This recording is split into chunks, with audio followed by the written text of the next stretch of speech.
Hello, brothers and sisters.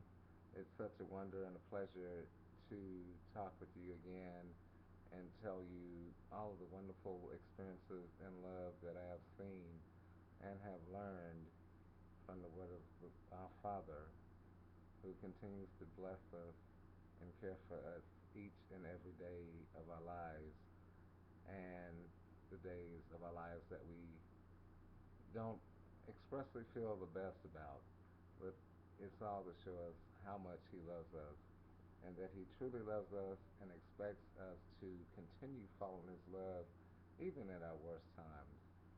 Uh, I must start out in the Bible, the New Testament, where our Father states, in the beginning, God created the heavens and the earth.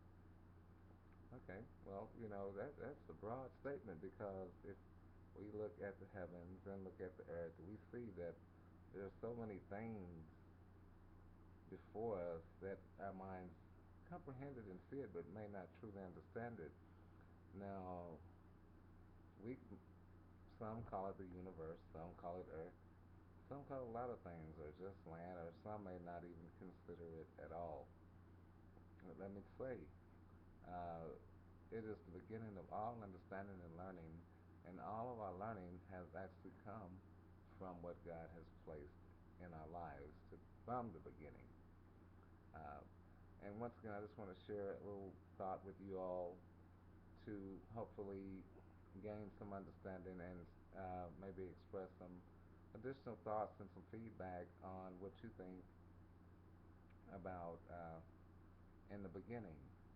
Uh, Now, of course, there was nothing there, but the earth and the heavens, and it was all dark and without form and without light. And in that same instance, the Lord placed light in the land, in the sky, to illuminate the sky, which He called day and night, uh, or a form of day and night. And and the sun wasn't created then, but this was just what was considered to be the first day. Now, that illuminated light that we see, even when the sun isn't shining, uh, is just an instance of what we have and what the Lord has shared with us in the first, what's considered the first book of Moses. Some say Moshe, uh, in the book of Genesis. Uh, of course, we see the word Genesis, and you can relate that to the genes, is which genes of life are genes of our foundation. And of course, the earth brings forth life, such as the trees, the plants, and people. And of course, the sky and the heavens brings forth the rains and the light that helps fertilize the earth, that brings forth growth. Now, all these things were done by our Father. Now, He did this for us to have life and to see what is good and what is not good. But yet, some of us at off times tend not to consider these things and just go by it as if it's nothing or if it's just something that should be, and not realize the importance of it all, including a strain of grass or even a flower or a weed that we call weeds that we see growing wildly along roadsides that hasn't no one's caring for, but it's growing. And we never thought about, hey, why is this growing and no one's taking care of it, but yet it's there.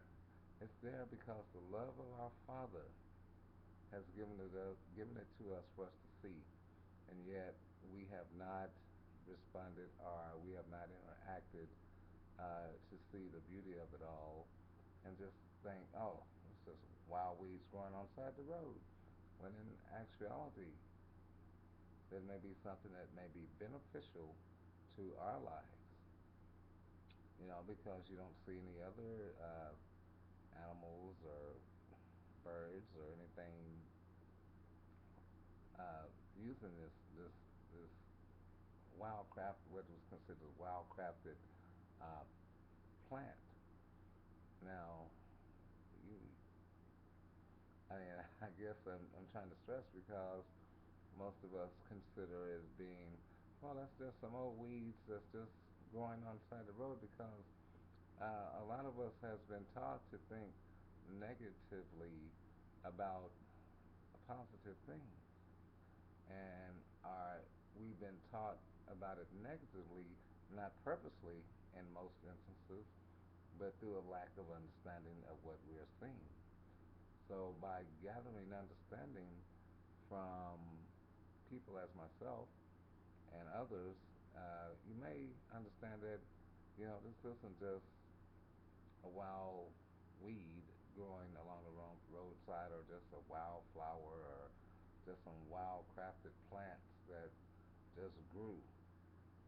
That this is really intended for our health and our lives, and to maybe even help some of us who may be suffering from certain ailments that the medicines won't even help any longer. But anyway, my brothers and sisterin, and the brothers brothers of the Israelite faith and God's chosen, I would just like to say thank you, and I hope you listen to this word. And I will go into more detail in Genesis, but basically, I just wanted to start out with in the beginning, because our Father had enough love to share what He felt with us. And until you appreciate what He's done, uh, you know you will have a hard time understanding it. But I don't want to go too deep into this. I just want to make sure that we can love one another and keep the Lord first in all our doings, and remember that our help comes from the Lord because He created everything from the beginning. God bless you, my brothers and sisters. May our Father continue to keep His loving arms around us. And thank you for your time.